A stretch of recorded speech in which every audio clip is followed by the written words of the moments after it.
नमस्कार बच्चों। आर्ट्स हिंदी कक्षा के पिछले वीडियो में हमने नेताजी का चश्मा कहानी का सार समझा था। सीबीएसई की परीक्षाओं में पाठों की विषय वस्तु से अति लघुत्तरीय व वस्तुनिष्ठ प्रश्न पूछे जाते हैं। आज हम इस वीडियो के माध्यम से गद्यांश से प्रश्न बनाना व उनके उत्तर लिखना सीखेंगे।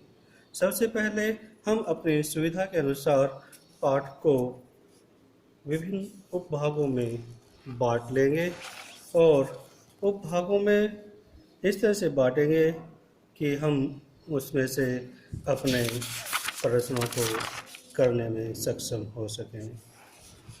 बच्चों, एक बात और बता देना चाहता हूँ कि प्रत्येक पंक्ति से हम एक प्रश्न बना सकते हैं और कुछ एक पंक्तियाँ ऐसी होती हैं जिनमें हम एक से ज़्यादा भी प्रश्न छांट सकते हैं।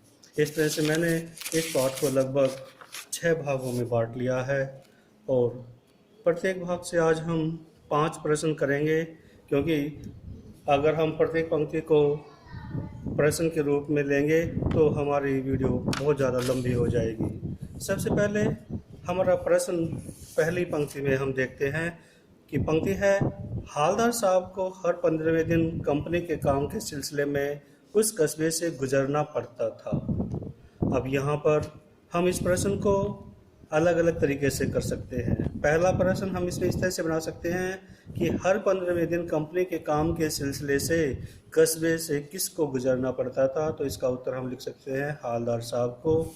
या फिर दूसरा प्रश्न हम इसमें इस तरह से बना सकते हैं कि हालदार साहब को कंपनी के काम के सिलसिले में उस कस्बे से कब गुजरना पड़ता था, तो इसमें हम लिख सकते हैं हर 15वें दिन। उससे अगला प्रश्न हम इसमें यही बना सकते हैं कि हालदार साहब को हर 15वें दिन किस काम के सिलसिले से कस्बे से गुजरना पड़ता था, तो कंपनी के काम के सिलसिले में।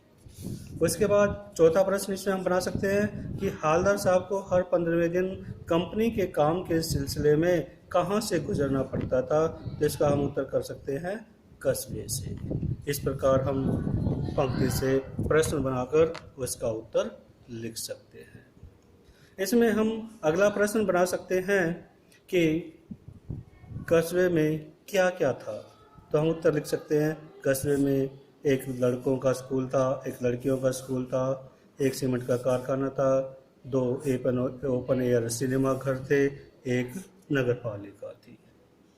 उसके बाद इसमें हम अगला प्रश्न बना सकते हैं कि नगर पालिका के एक उत्साही बोर्ड के प्रशासनिक अधिकारी ने शहर में क्या लगवाया, तो हम इसका उत्तर लिख सकते हैं नेताजी सुभाष चंद्र बोस की संगमरमर की प्रतिमा लगवा दी। इसके बाद हम इसमें अगला प्रश्न बना सकते हैं कि मूर्ति बनाने का काम किसे दिया गया, तो हम इसमें उत्तर लिख सकते हैं कि हाई स्कूल के ड्राइंग मास्टर को दिया गया, जिनका नाम मोतीलाल है। अब अगला प्रश्न इसमें बनता है कि ड्राइंग मास्टर ने कितने दिन में मूर्ति बनाकर देने का विश्वास दिलाया, तो हम इसमें उत्तर लिख सकते हैं 1 महीने का। इस प्रकार हम किसी भी गद्यांश से प्रश्नों के उत्तर छांट सकते हैं। ये तो हमारा इस कहानी का पहला गद्यांश था। दूसरे गद्यांश को हम देखते हैं तो उसमें हम प्रश्न बना सकते हैं कि टोपी की नोक से कोट के दूसरे बटन तक कोई 2 फुट ऊंची मूर्ति थी। उस ऐसी मूर्ति को क्या कहते हैं? ऐसी मूर्ति को बस्ट कहते हैं। अब इसमें अगला प्रश्न आता है कि मूर्ति की सुंदरता को देखकर, नेताजी की जो मूर्ति थी उसे देखकर कौन कौन से नारे याद आते हैं? दिल्ली चलो, तुम मुझे खून दो मैं तुम्हें आज़ादी दूंगा जैसे नारे याद हो आते हैं। उसके बाद अगला प्रश्न इसमें बनता है कि मूर्ति पर किस प्रकार का चश्मा लगा हुआ था, तो हम इसमें उत्तर दे सकते हैं कि मूर्ति पत्थर की थी, लेकिन उस पर चश्मा वास्तविक था, रियल चश्मा लगा हुआ था। फिर उसके बाद हम इसमें एक प्रश्न और बना सकते हैं कि दूसरी बार जब हालदार साहब कस्बे से गुजरे तो उन्हें मूर्ति में क्या अंतर दिखाई दिया? उनको मूर्ति में क्या अंतर दिखाई दिया? उन्हें मूर्ति पर दूसरा चश्मा हुआ लगा दिखाई दिया।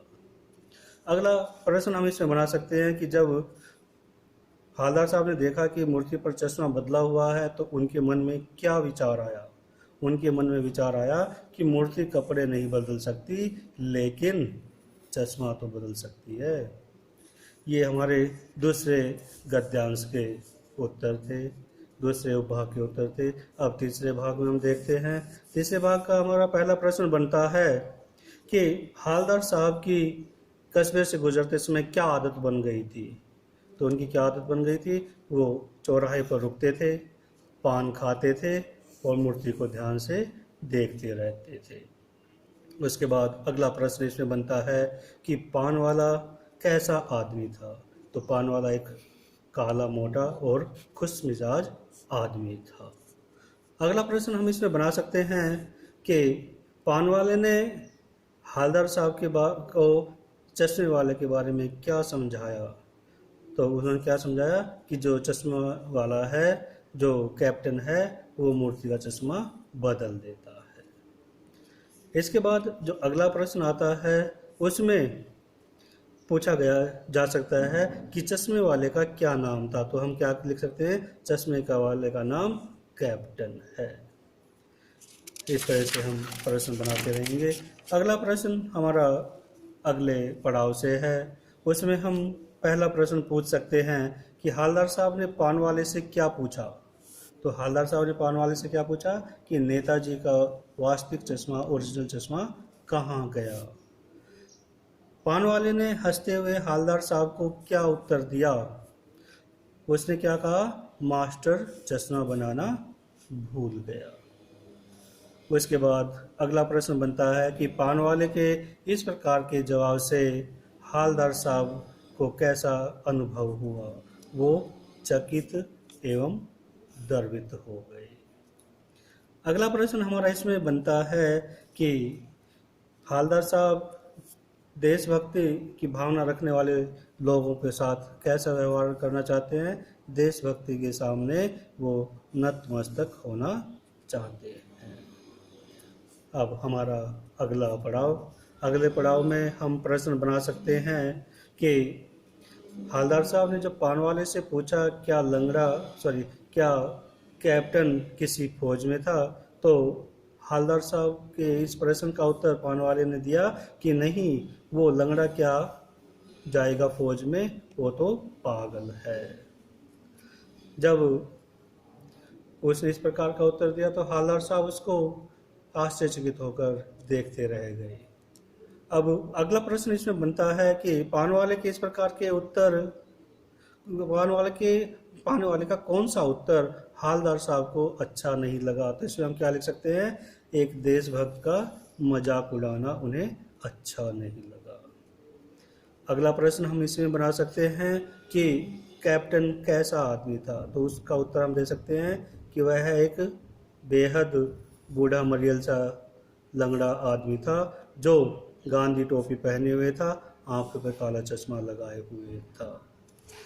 अगला प्रश्न हम इसमें बना सकते हैं कि हालदार साहब को काम के सिलसिले में उस कस्बे से कितने दिनों तक गुजरना पड़ा। तो हम इसमें लिख सकते हैं 2 साल तक।